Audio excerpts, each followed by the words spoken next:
I am sinning against my own body. But I'm also sinning against his body. Wow.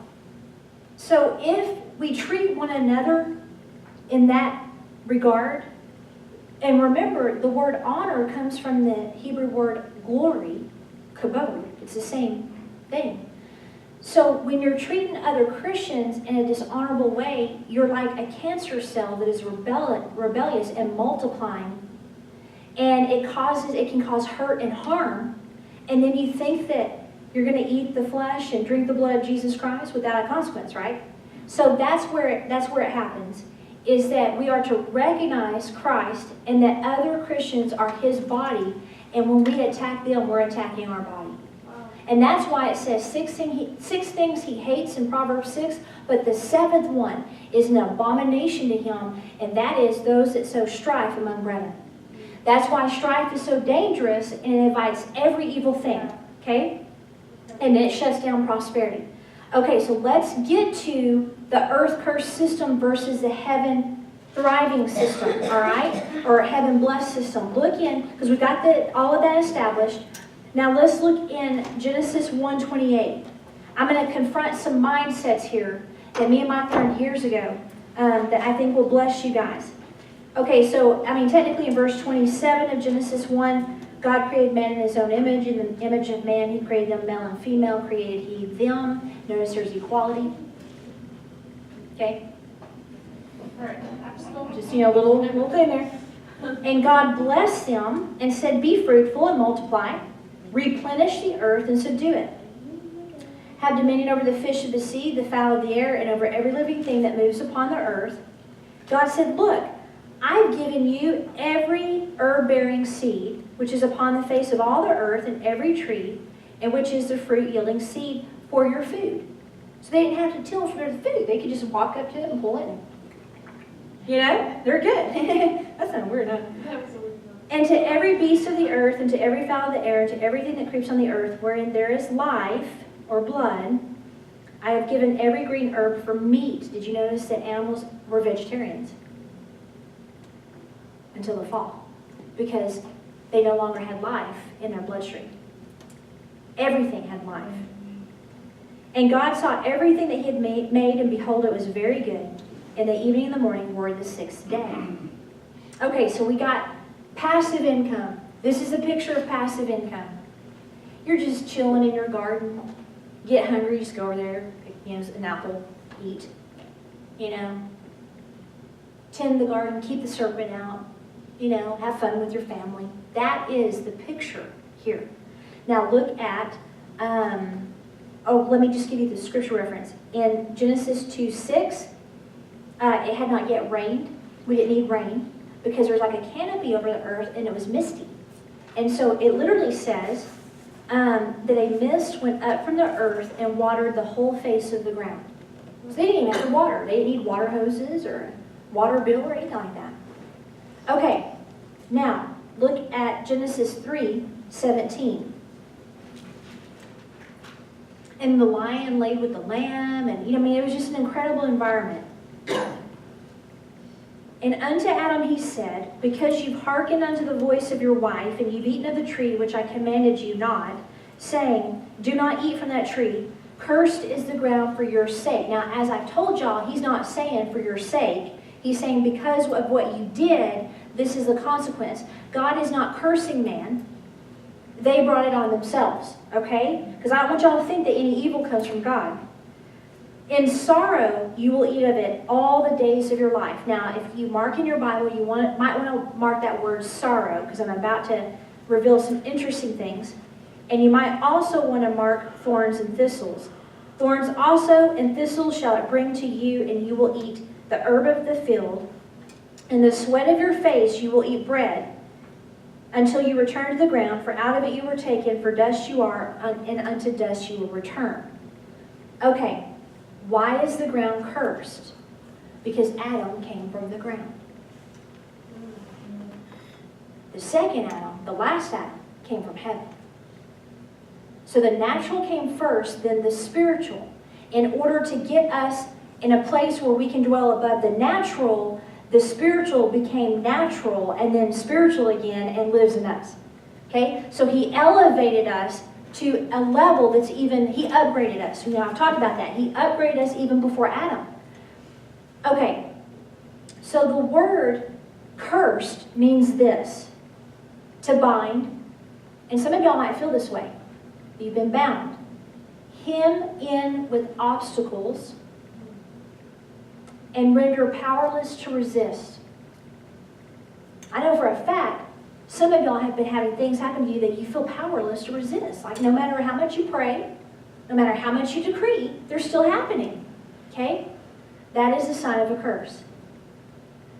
So because of them listening to Satan and the earth going under the dominion of him, the very ground Adam came from would resist him in producing food or basic human need. Okay? And it would be with toil. Now, toil means pain and sorrow. It is a pain that is physical, emotional, or a combination of the two. So it means that under the cursed system that Adam introduced into the world by his disobedience, that man's provision would be through much physical and emotional pain from hard labor, and it would also have a lot of thorns and thistles. Thorns are undesirable things that do not produce provision. So how many of you guys have had a bill out of nowhere? Take the money you saved, or whatever it is, okay? Thistles are weeds that grow by themselves in places uninhabited by humans. Wherever we don't take dominion as a believer, we will have undesirable things that do not provide and weeds that grow. Okay? Now, Jesus was spiritual, his blood is cleansed, we now have his blood. But what the enemy does is he takes advantage of your lack of knowledge in your soul that is not in agreement with this new reality, and he brings in thorns and thistles and toil. Now, how many of you have had emotional and physical pain and negative impact from financial lack? People that have lost businesses. People that have divorced. And there's been, a separation there, but also the financial impact. Wondering if you're going to be able to pay your bills. And worrying so much that it makes you sick. Okay? That is a sign of the earth curse system. You have been born above that. In fact, the phrase born again means born from above. So your heritage is no longer this earth curse system. Now, I feel a strong teaching anointing. Is this blessing you guys? Are y'all learning something? Because this can change how you interact. Okay, so the enemy will take advantage of the lack of soul prosperity to get you into agreement with him and provide a doorway for the consequences of the fall from which you have been redeemed. Did you hear me? He will use soul prosperity or lack of soul prosperity to gain an entrance, a doorway into your life to reinstitute the consequences of the fall. So if you don't understand, wait a minute, no, I don't labor with toil. I've been redeemed from that. Then when he tries to do that, me and Mike have talked about this in the past, where he would work so hard with such little results. Same with me. Just mediocre. And you're like, this has to be easier than this. Because we didn't understand at the time that we were redeemed from that because no one taught us. In fact, when we first heard this, I remember we were going to, I call the land of the toadhead ones that you can never get out of their city, Clayton, New Mexico. Has anybody ever tried to get out of that town? My sister lived in Clayton. It's like the Twilight Zone. We're like going every direction out of that town I'm like, get me out of here right now. Like I could not handle Clayton anymore. And it's like, I literally had panic that we were not going to be able to get out. I did. But we listened to a teaching on the way there where Gary Cassee was talking about this very topic. And Mike said, well, that would have been nice to know about 30 years ago. So for those of you that are young, you're learning stuff that I wish we would have learned when we were teenagers. Okay? And I have a note in my book, in my Bible that I had made, that the first offering, when God clothed them with the skins, that was the first sacrifice. It was. It was a blood offering. It was a blood offering. He clothed them in it because he couldn't cleanse them from sin because he couldn't get into their blood yet. But he covered. He covered them. And that's why Cain's offering was rejected, because he knew it was a blood sacrifice. That's how you please God, and he refused to do it. That's very good. Okay, so because we've been redeemed from these curses, this is what you can experience. 5 things. Number 1, freedom from any obstacles, bondage, or resistance to prosperity. So when you start meeting resistance, you have authority to speak to that mountain, right? So freedom from any obstacles, bondage, or resistance to your prosperity, whether it's health or whatever. Number 2, provision without toil or hard labor. To labor at something is a gift of God. We learn that in Ecclesiastes 5:19. Hard labor or toil is a sign that the curse is operating in your life. Now, the only reason, again, that the curse is operating in your life is because your soul has not yet come into agreement with the fact that you have been redeemed from the earth curse system. So toiling is, remember, hard work that produces very little with a lot of physical and emotional pain. So as you labor, you can work hard, but you enjoy it. It just does something to you. It gives you excitement and accomplishment, like you're doing something that you love to do. So don't confuse hard work with toil. Number 3, provision and success without physical and or emotional pain. In other words, things just start falling into place. And it just begins to multiply and multiply. Before you know it, you're entering into a place of more than enough. Number 4, no undesirable things or weeds that try to choke out prosperity in your life. So you are taking dominion, therefore thistles have no place. And because you are learning the Word of God, you're shutting down the thorns. Now, I'm not talking about not experiencing persecution through humans. Okay, you're going to, through many tribulations we enter the kingdom of God, right? But I'm talking about where even in the midst of persecution, you should be prospering. And I will tell you, other than worry, the number 1 thing that will shut down prosperity is strife. Yeah. The number 1 thing. And witchcraft is a close second. Both of them choke. Worry, strife, witchcraft, all 3 choke prosperity. Okay? Strife brings in every evil thing. And so the enemy will get you to start, and there's this strife, which is an undercurrent of anger. That's how he divides churches. That's how he divides marriages. That's how he divides, okay? And so the Lord told me years ago, before we even had a ministry, he said, you're going to have a ministry one day. And there's 3 things I want you to deal with immediately if you see it in any of your team. And I said, okay. She's like, if they're working for you, fire them immediately. I'm like, okay, this must be serious. What is it? I'm thinking adultery. They killed somebody. He goes, Jezebel. There's any Jezebel. She won't repent. Got fired. I said, okay. Number 2, strife. Anybody that operates in a spirit of strife, get rid of them immediately. Don't negotiate. Don't ask questions. Fire them immediately. And I'm like, Lord, why is it so harsh? He said, because it will corrupt from the inside out and destroy what I'm building. And then number 3 was rebellion, which is witchcraft. Because when a person's rebellious, that means they have that spirit of witchcraft operating. They'll be able to manipulate and they'll hinder discernment. If you've ever been under a spirit of witchcraft, you will describe it as a fog over your thinking, All of a sudden, you don't have clarity or vision. And the final thing is dominion and finances. Dominion and finances. So if you go to something and they're raising money for an orphanage or whatever, and 50 grand will pay for that orphanage, there you go. That's what dominion is. Because that godly orphanage is expanding the rule of the kingdom on the earth. Okay? You are redeemed from the earth curse system of survival, and you have been translated into the heaven blessed system of thriving. Okay? So, earth curse system of surviving, no longer, you're now in the heaven blessed system of thriving. The word thrive means to prosper, be fortunate or successful, to grow or develop vigorously, and to flourish. It also means to grasp.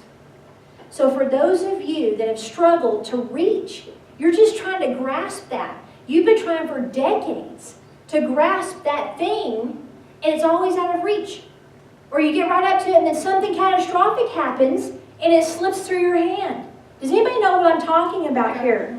Okay? So when you're in the heaven blessed system of thriving, you no longer have things fall through your hands. You obtain and get. That is dominion. This is a covenant you are now a part of. And it is activated by knowing the words of the covenant and your rights, and then mixing those things that you know with faith. So you know the word, you have faith, and then you take strategic action. So Paul did not box the air. Right? He hit on target. So when he would go to a city, he would observe it and survey it. And he'd see where the strong areas were. I mean, it's in the book of Acts. He talks about it. He went to Athens, and he kind of walked around the city, and he saw what gods they worshiped and things like that. And then he found that one that one statue to the unknown God. And he used that to deliver his most brilliant message that flopped, and one got saved. Okay? But anyway, so God will give you strategy that will hit right on target. And that strategy will weave its way through anything that the enemy tries to do to stop. And it will always reach that target goal if you continue to keep that vision in front of you. It always amazes me how football players can throw that ball through all these huge men and reach the little guy that's all the way in the back that can run. While they're being pressured from all sides, you know? I'd be like, I'd like run with the ball the opposite direction. I used to do that with basketball.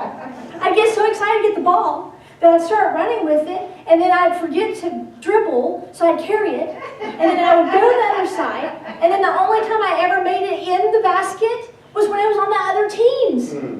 True story. You see why sports is a touchy subject? Okay? And then, of course, I get penalized for walking. Is that what it's called? Yeah. It's okay, you really got hit in the face Yeah. all the time. Final thing. I'll make you feel better, because I did that Please do. at the wrong end. Except the girl fouled me, and then we had to go all the way to the other end, and I got to shoot at my end. It was this big discussion, and it was like, yeah.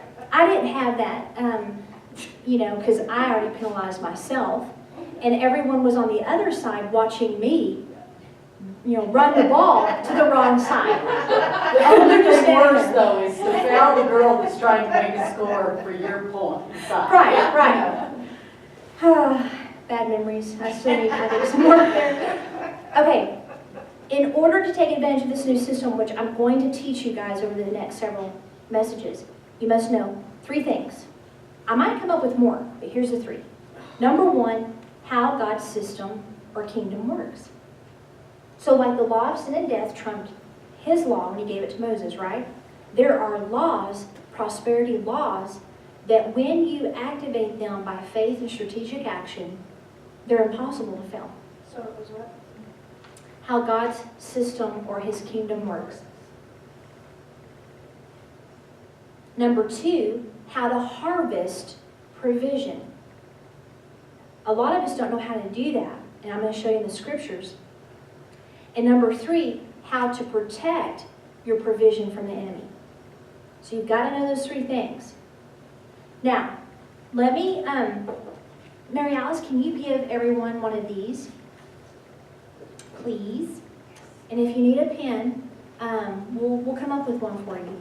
We haven't done an activation in a while, and I felt led to develop this. It's a surviving versus thriving quiz. And we're gonna put your numbers together, and we're gonna see what percentage of prosperity you are experiencing. You don't have to share it. This is just for you. And keep this paper. If you want an extra copy to look back over later, okay? So what I've done is there's signs of an earth curse mindset. And I'm going to go through these. There's 9 of them. And they are on this worksheet, but do not start your worksheet yet. Signs that you're under an earth curse mindset is you are only able to barely pay your bills and eat. Number 2, you tithe and give offerings, but you are not prospering like you should. Number 3, this is important. When you need more money, your first instinct is to work more hours to get it or pray for overtime. Number 4, no matter how hard you work, you cannot seem to get ahead. Number 5, acquiring money involves a lot of physical and emotional pain. Number 6, you're met with obstacles or life events that suck your finances dry. Number 7, you are in debt. Number 8, you literally live hand to mouth, praying that nothing major breaks in your life. And number 9, you're unable to devote much time to your call because you must survive. Right, because they're not on there. That's why I said don't focus on the worksheet. Let's go through these. Sorry, guys. Now, signs of a kingdom-blessed mindset. Number 1, you work hard and you enjoy. Number 2, you're debt-free. Number 3, you enjoy passive income that frees you to pursue your call without fear of lack.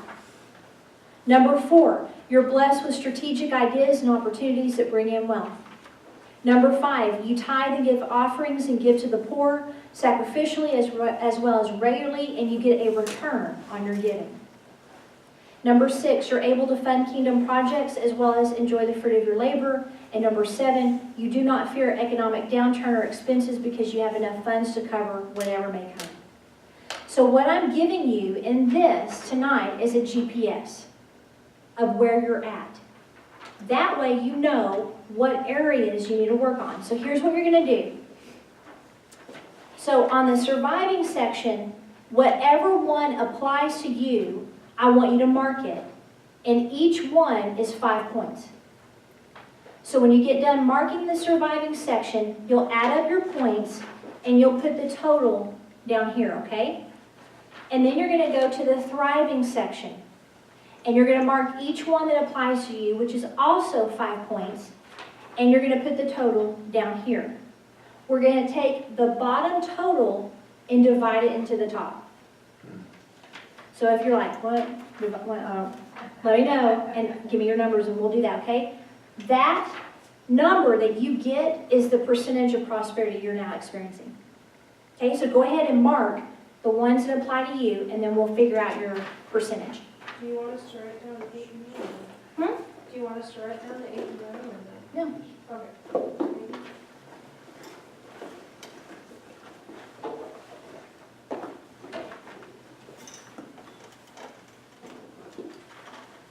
Might as well, G. I bet you'll have a high number. Yeah, I think I will. Anybody need a pen?